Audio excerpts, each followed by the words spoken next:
வணக்கம். அரியலூர் மாவட்டம் திருஞான சம்பந்த ஜோதிடர்.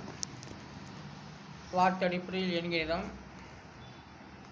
கௌரிக்கு 2 எழுத்து, கவுக்கு 4, ரீக்கு 4, கௌரி. இதை கூட்டினாக்கா 8. இந்த கௌரி யோகம்னு சொல்லப்படுகிறது இல்லையா, அவைதான் அந்த கௌரிக்கு பகல் 8 இரவு 8 மாதிரி பிரிக்கப்பட்டு உள்ளது. அதான் பகல் 8.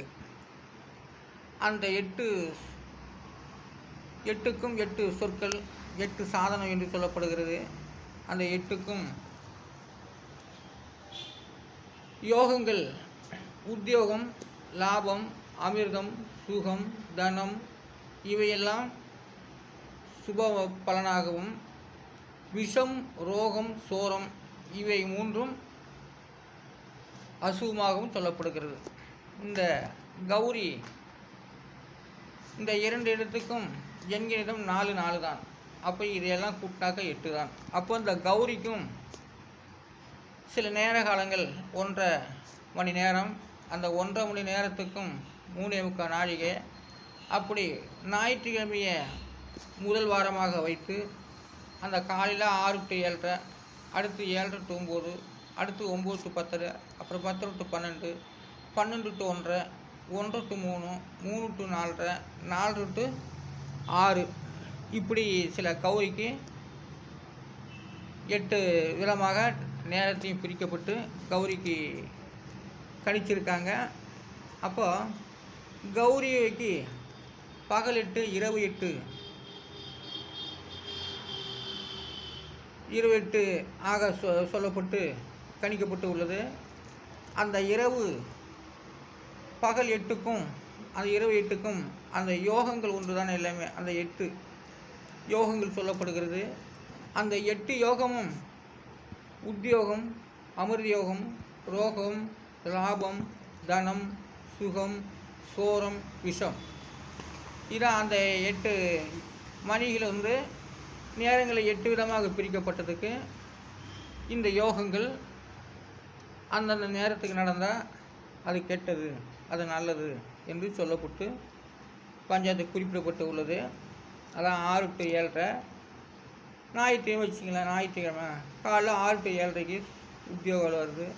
அதுலேருந்து 7 to 9 அதுலேருந்து அமிர்த யோகம் வருது. அதுலேருந்து 9 to 10 ரோக வேலை வருது. அதுலேருந்து 10 to 12 லாப வேலை வருது. அதுலேருந்து 12 to 1 தன வேலை வருது.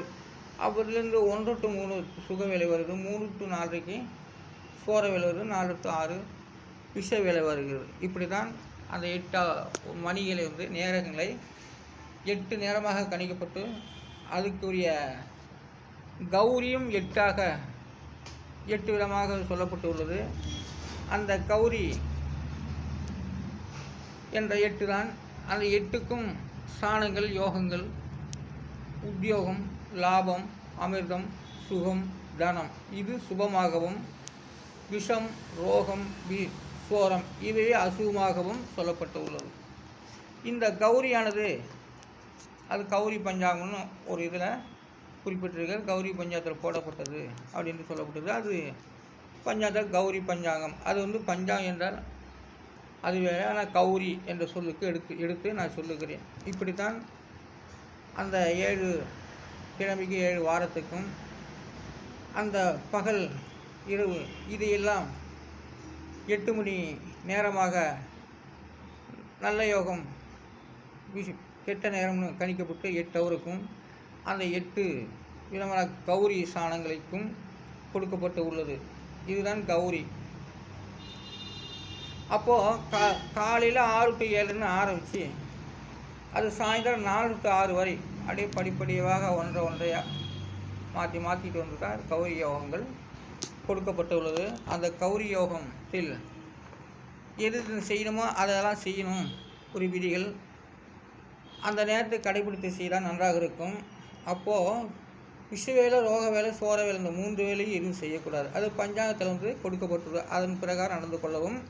நல்ல நேரங்கிறது உத்தியோகம், லாபம், அமிர்தம், சுகம், தனம் இந்த மாதிரி நேரத்தில் செய்தாக்கா அந்த காரியங்கள் எல்லாம் வெற்றிகரமாக நடக்கும் என்பதை கொடுக்கப்பட்டது. அது கௌரி 8க்கும் அந்த 8க்கும் சாணங்கள் 8ம் கொடுக்கப்பட்டு உள்ளது. அதுக்கு தான் இந்த கௌரி என்ற வார்த்தை அடிப்படையில் சொல்லி இதை நான் உங்களிடம் சொல்லி வருகின்றேன்.